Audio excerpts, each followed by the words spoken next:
Jackie, give me a minute. Hey, fellas, we have a flunky over here. Hey, Jackie. Nice donkey, Jackie. Why don't you lick his feet too, Jackie?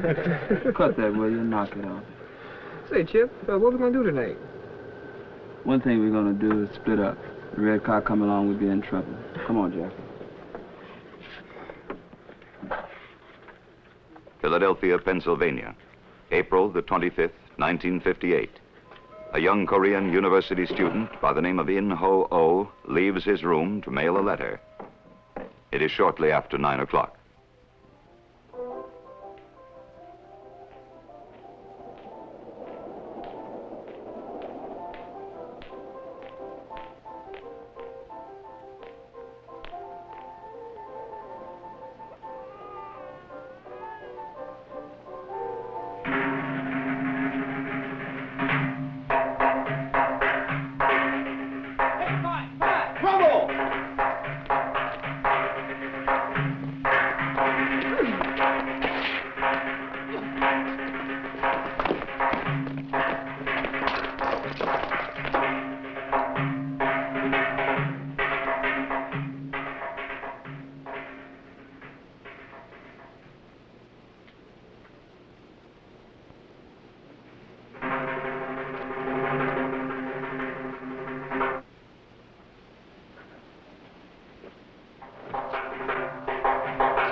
Boy, they must have worked him over like crazy. Love of God. Is he alive? Yeah.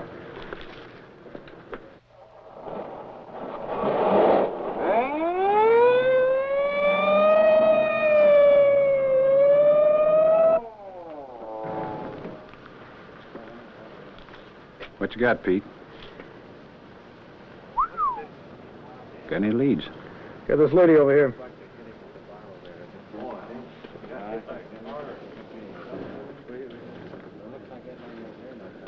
What's your name?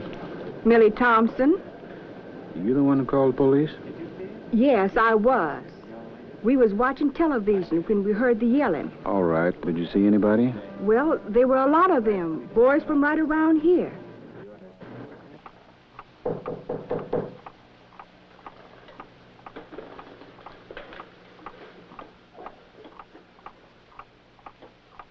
Who's there? It's the police.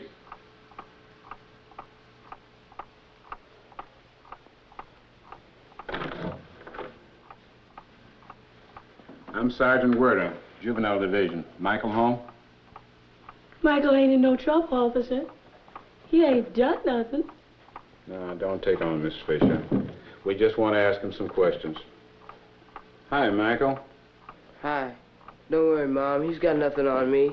I want to ask you some questions, Michael. Come on. Questions about what? Come on.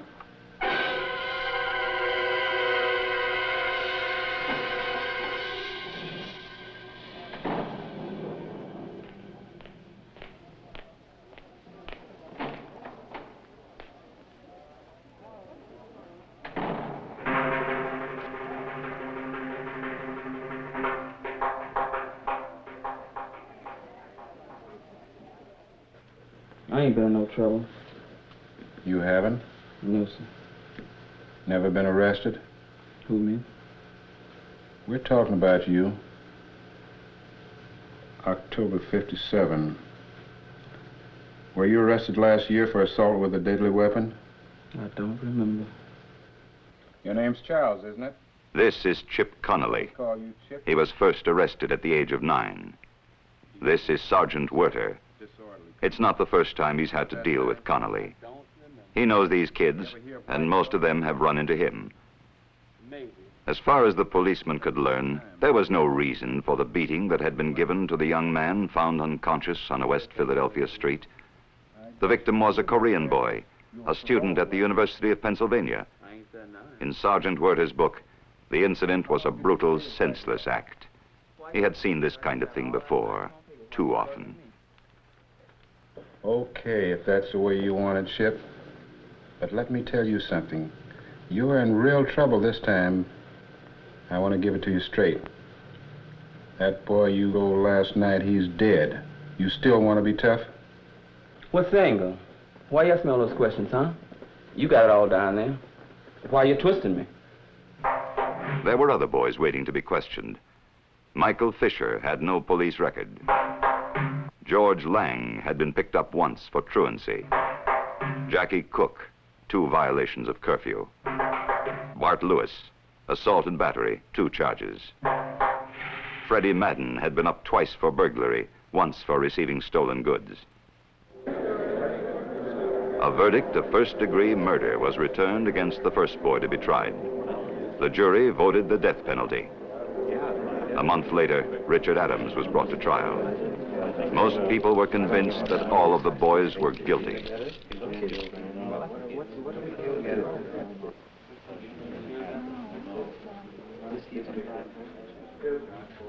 All rise.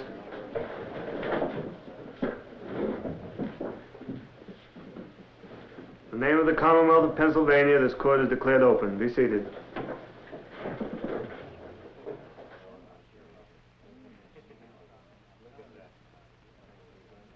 Are you ready to proceed? Yes, Your Honor. The Commonwealth moves for trial, Your Honor, in the matter of Commonwealth versus Richard Adams, charged with murder in Bill of Indictment number 653, May Sessions, 1958. Are you ready to proceed for the defense? Yes, Your Honor. With submission to the court, and ladies and gentlemen of the jury, Richard Adams is charged with the crime of murder. Our statute, which makes murder... They were all there. The judge, all murder, the assistant district attorney who had successfully prosecuted the case against Chip Connolly and was scheduled to try the other boys, by any other kind of... the defendant, Richard Adams, he was 17, Mr. Adams, his father, Ki Hong-o, uncle of the deceased. He was one of the first to testify. Your full name and address? Ki Hong-o, 3910 Hawthorne Street. Place your right hand on the Bible. You swear that the testimony given by you in this case will be the truth, the whole truth, nothing but the truth, so help you God? Yes, I do. Be seated. Mr. O, I want to cause you as little anguish as possible, so I'll go directly to the point. Now, you knew the deceased, did you not? Yes, he was my nephew. And he lived with you and your wife in your apartment? That is true. Tell me, how long had you known the deceased? I had known my nephew since his childhood. But my brother's family and I, my brother is the father of In-ho, we were thrown together in the flight from Incheon when the communists of North Korea invaded us. That was in 1950. I came to know my nephew very well during those years. In-ho was in his teens when his family fled to the south. All but their most precious possessions had been left behind. It was 200 weary miles to Busan and safety.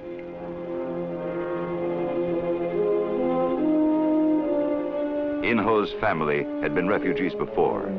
Just 3 years earlier, they had fled from North Korea to the capital city of Seoul to escape communist persecution. In Busan, the O family bounced back. Ki Byung, In-ho's father, set up a small textile shop. He started with a single knitting machine and some cotton yarn. Piece by piece, additional used equipment was put to work in the little factory. In the face of what seemed to be overwhelming odds, the O family, like thousands of others, put down their roots once more and held on. During the Korean War, entire congregations of Christians had fled before the communist advance. Many of the congregations remained intact, and now resumed their life together in the South. Missionaries from American churches had helped to establish the church in Korea. Now they redoubled their efforts in the difficult post-war years. In-ho himself was a third-generation Christian. Sunday school was taught in temporary buildings.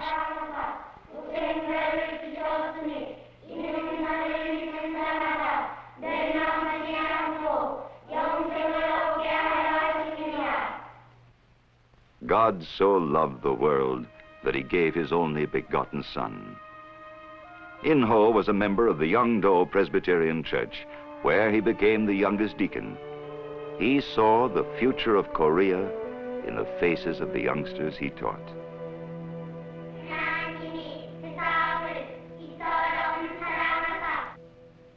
The hills that rim the Pusan harbor teemed with refugees from the north. In-ho and one of his friends from the church became concerned about the plight of a people so violently displaced. Thousands had returned to their homes elsewhere in Korea, but thousands remained in Pusan to start all over again. Many of them were from North Korea, often separated from family and friends. For them, there was no return. In-ho was especially interested in young people. Uprooted family life, homelessness, and insecurity had bred an alarming increase in juvenile crime. Today, Pusan, like any other place, is a place where young people make decisions. They can decide to visit its unsavory neighborhoods, to patronize its night spots. They can become its delinquents, its idlers, its beat generation. Pusan is a place where slicky boys, the juvenile burglars of Korea, decide to pilfer and rob. In-ho decided to go to school. When he left for America, he had already established a good record at the National University in Seoul, Korea. He would be living with an uncle who was enrolled in graduate school. In-ho was setting off for a place called Philadelphia, city of brotherly love.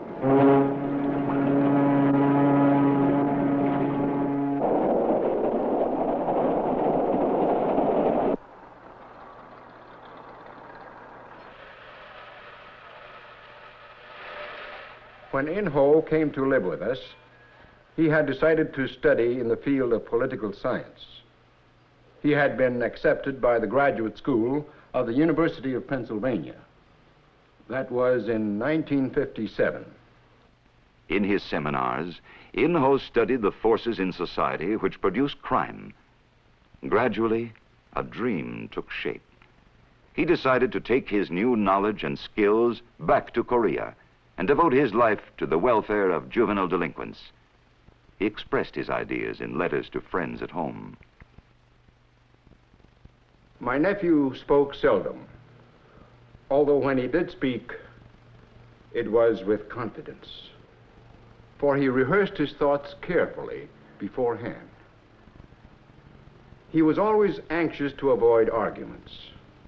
I think it is fair to say that he did not want to injure anyone, not just those he loved or liked, but people he had just met, complete strangers.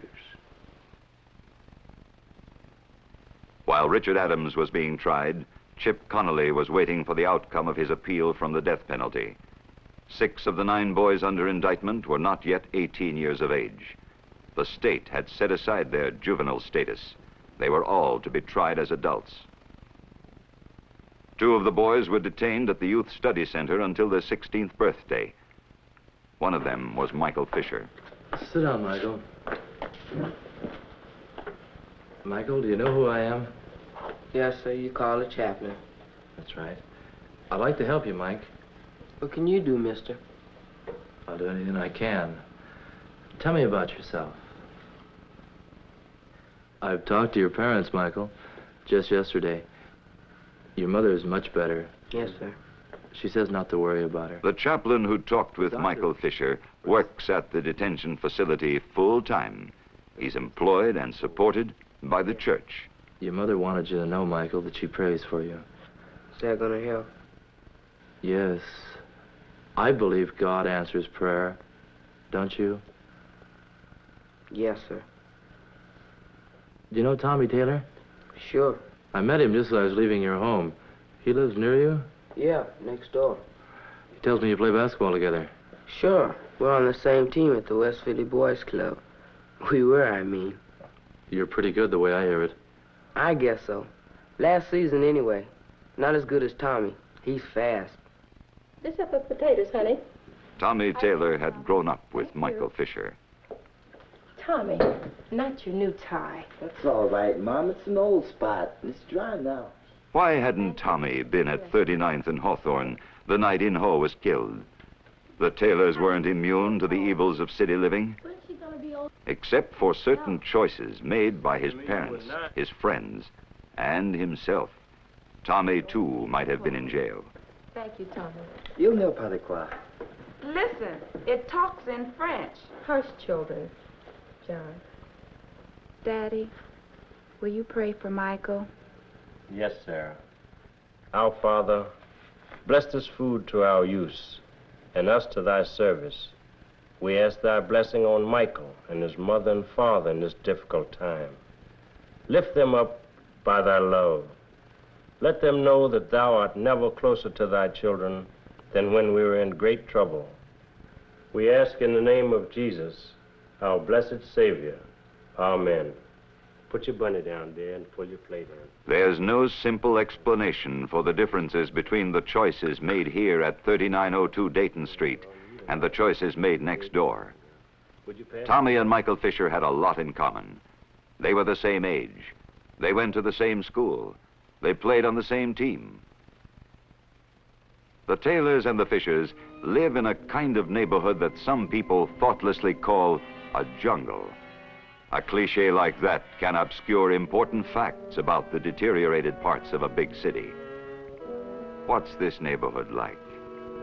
For one thing, it's a place where fire escapes and stone steps take the place of grass and rolling hills.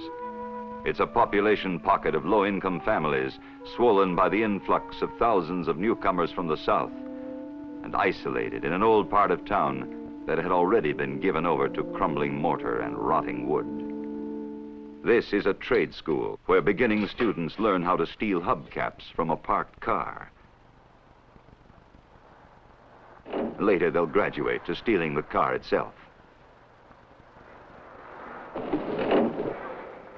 This is a place where bored and restless teenagers make like grown-up toughs. Why is it that some kids will play like crazy under a simple backboard, while others get their kicks out of snatching a purse for 68 cents?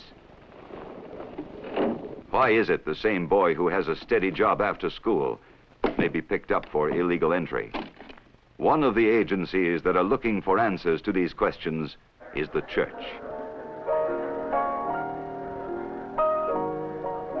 Churches provide, wherever they can, a healthy atmosphere of recreation and fun. They've devised a variety of activities to meet the needs of idle hands and eager minds. But the church has more to offer than a social calendar. Church leaders know this. The church's influence reaches outside its walls. The man who has just spoken at this luncheon club is an honored judge and a churchman. Things have changed here for the Negro, and for the better. Not as much as some of us would like, but then we face a tremendously big job. Yes, but it's a job of our own making. You can't make second-class citizens out of a large segment of the population, regardless of their color, and segregate them for years and then overnight expect them to behave like saints. The church also reaches into the life of the campus. University pastors, supported by the church, try to keep students sensitized to social issues. For some University of Pennsylvania students, the implications of In Ho's death were immediate and personal.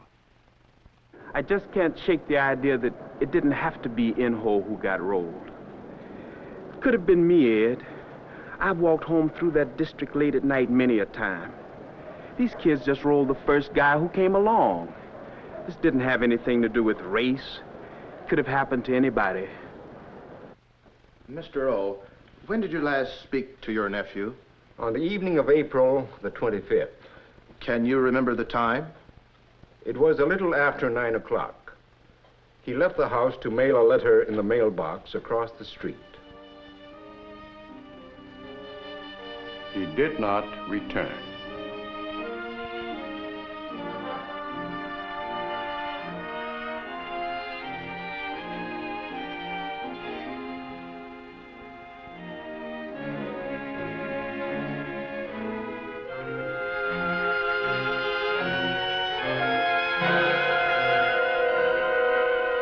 In-ho-oh died in Presbyterian Hospital just 8 minutes after arrival.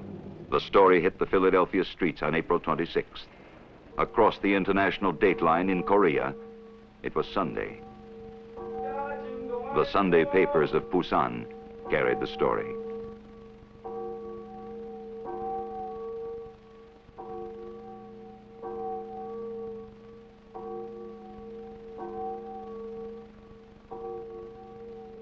The father of In-ho had not yet received the trans-Pacific cable from Philadelphia that was to tell him of his son's death. He first learned of it in the Sunday paper. Only a few days earlier, the family had received a letter from the boy.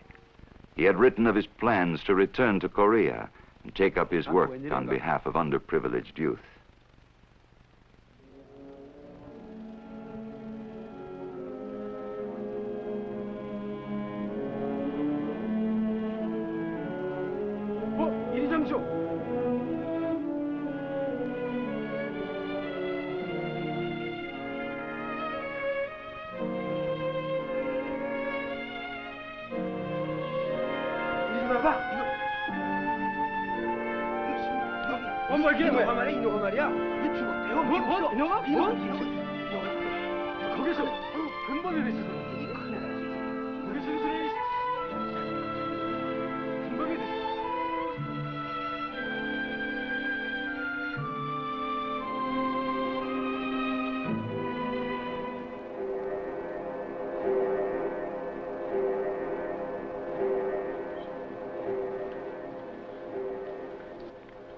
He was like a son to us, Mr. Adams. But In-ho is dead. And now it is your son that I'm thinking of. These people are angry. There is hate here and a smell of vengeance. One side, please.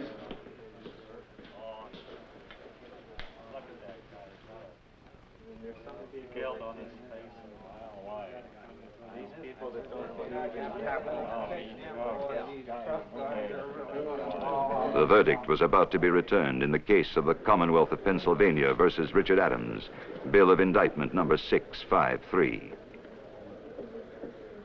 They're going to burn this one. Why not? He's guilty of sin. All right, say he's guilty.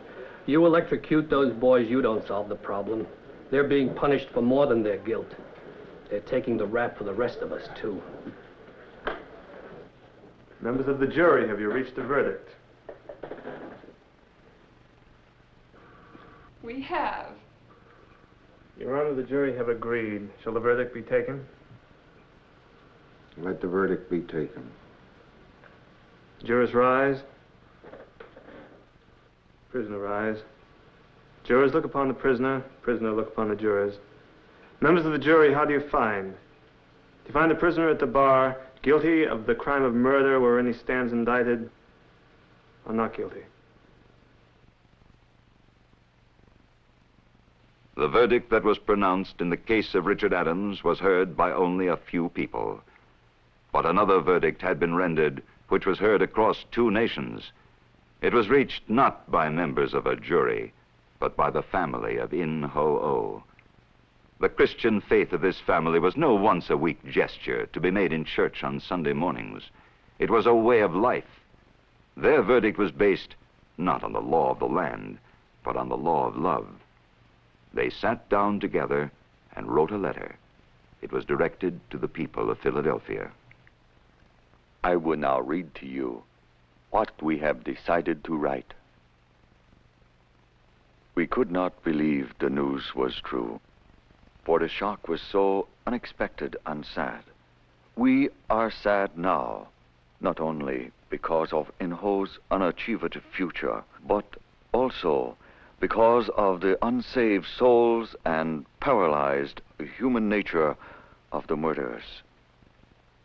We thank God that He has given us a plan whereby our sorrow is being turned into Christian purpose. Our family has met together, and we have decided to petition that the most generous treatment possible within the laws of your government be given to those who have committed this criminal action, without knowing what it would mean to him who has been sacrificed, to his family, to his friends, and to his country. In order to give evidence of our sincere hope contained in this petition, our whole family has decided to save money to start a fund to be used for the religious, educational, vocational, and social guidance of the boys when they are released. About the burial of the physical body of him who has been sacrificed, we hope that you can spare a piece of land in your country and bury it there. It is our sincere hope that thus we will remember your people and you will remember our people, and that both you and we will more vitally sense an obligation for the better guidance of juvenile delinquents. We think this is a way to give life to the dead and to the murderers, and to keep you and us closer in Christian love and fellowship. May God bless you, your people, and particularly the boys who killed our son and kinsman.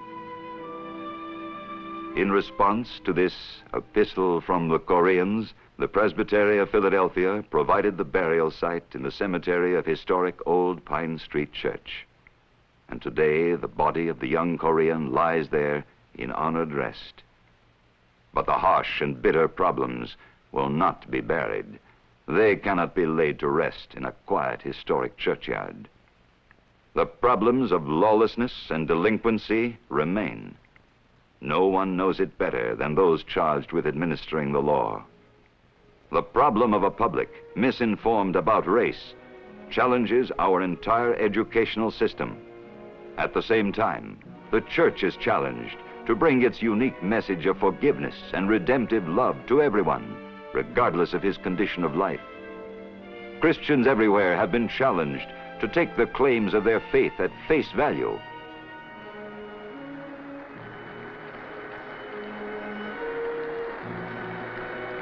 To turn sorrow into Christian purpose. Today, nobody knows whether this boy shall have died in vain.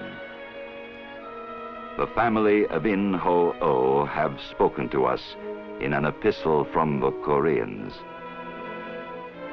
What shall we say to them?